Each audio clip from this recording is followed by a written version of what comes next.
Sir, সাধারণ বক্তা হিসেবে স্বাধীন বাংলাদেশের দ্বিতীয়বার স্বাধীন বাংলাদেশে আপনার কাছে কিছু প্রশ্ন ছিল অনেক দিনের, যেটা এতদিন আমরা করার সাহস পাই নাই।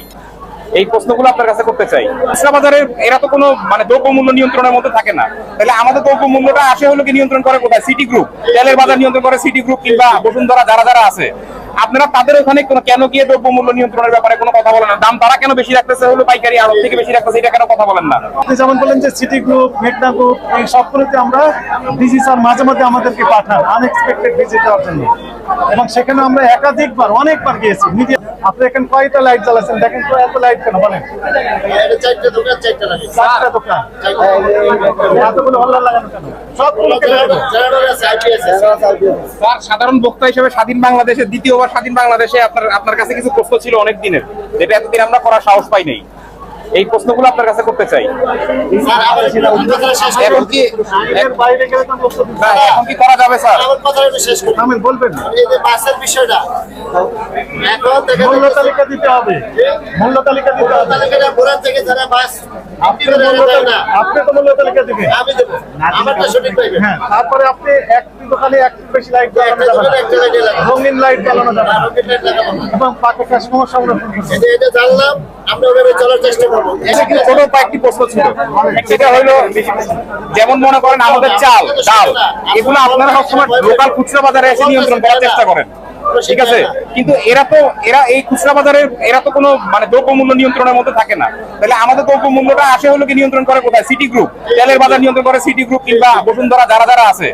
আপনারা তাদের ওখানে কেন গিয়ে দ্রব্যমূল্য নিয়ন্ত্রণের ব্যাপারে কোনো কথা বলেন না? দাম তারা কেন বেশি রাখতেছে হলো পাইকারি আড়ত থেকে বেশি রাখতেছে, এটা কেন কথা বলেন না? তারপরে চালের ব্যাপারে আছে মঞ্জু আছে, তারপরে মোজাম্মেল আছে, তারপরে ইরফান আছে। তাদের আড়তে কেন আপনারা কোনোদিন একটা দিন ভিডিও দেখলাম না আপনাদের, যে আপনারা ওখানে গিয়ে চালের দাম কেন বেশি রাখা হচ্ছে সেটার ব্যাপারে ভিডিও করেন না? এটার কারণটা কি? আপনি যথাযথ চিন্তা করেছেন, আপনাকে ধন্যবাদ। আমাদের উত্তরটা এইরকম যে ভোজ্য তেল, চিনি, এই দুইটা পণ্যের ক্ষেত্রে সরকার মূল্য নির্ধারণ করে দিয়েছে। নির্ধারিত মূল্য অপেক্ষা অধিক মূল্যে যদি বিক্রি হয়ে থাকে কোথাও, আমাদেরকে জানানোর সঙ্গে সঙ্গে আমরা আইনগত ব্যবস্থা নিব।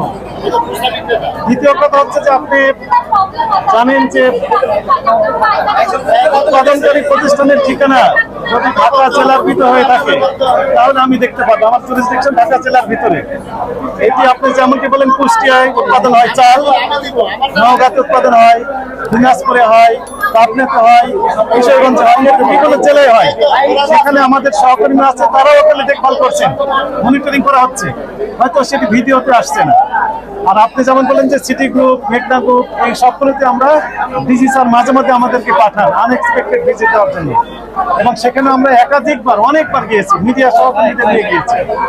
তবে ভোজ্য তেল এবং চিনি এই দুইটি পণ্যের মূল্য নির্ধারণ করে দিয়েছে সরকার, এর চেয়ে বেশি বিক্রি হচ্ছে না। যদি হয়ে থাকে আমাদেরকে জানান, আমরা আইনগত ব্যবস্থা নিব। এই চালের, বিশেষ করে চালে যে আমাদের চালের ক্ষেত্রে যে বললাম, তারপরে আলু আমাদের দাম বাড়তেছে।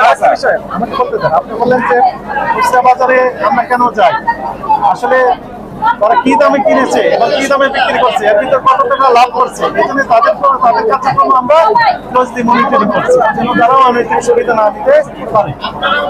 আমাদের খুচরা, পাইকারি এবং যেখানে উৎপাদন হচ্ছে, তিন স্তরেই মূলত আমাদের কার্যক্রম রয়েছে। যেমন আমাদের এখন স্যার গরিব খাচ্ছে আলু, এখন আপনি আমাদের কিন্তু আলুর দাম বাংলাদেশে কমাইতে পারতেছেন না। শুনেন, আলু আমরা দেখলাম খুচরা পাইকারি বাজারে, দেখলাম কারণ বাজারে 45 টাকা, 46 টাকা এবং 48 টাকা কেজি দরে বিক্রি হচ্ছে। এই 45 টাকা দরের আলু খুচরা পর্যায়ে যে বিক্রি হচ্ছে 60 টাকা, তাহলে কয় টাকা লাভ করছে কেজিতে? 15 টাকা। এইটা আপনাদের সামনে বলতেছে স্যার, এটা আপনাদের সামনে বলতেছে, কিন্তু আপনি এখান থেকে সরে যাওয়ার পর আপনি একটু ইন্ডিভিজুয়াল প্রাইভেটে যান, দেখবেন এখানে কিন্তু ওই দাম 300 টাকার উপরে বিক্রি করতে, 300 টাকা আমাদের টাকা পাইকারি বিক্রি করতে।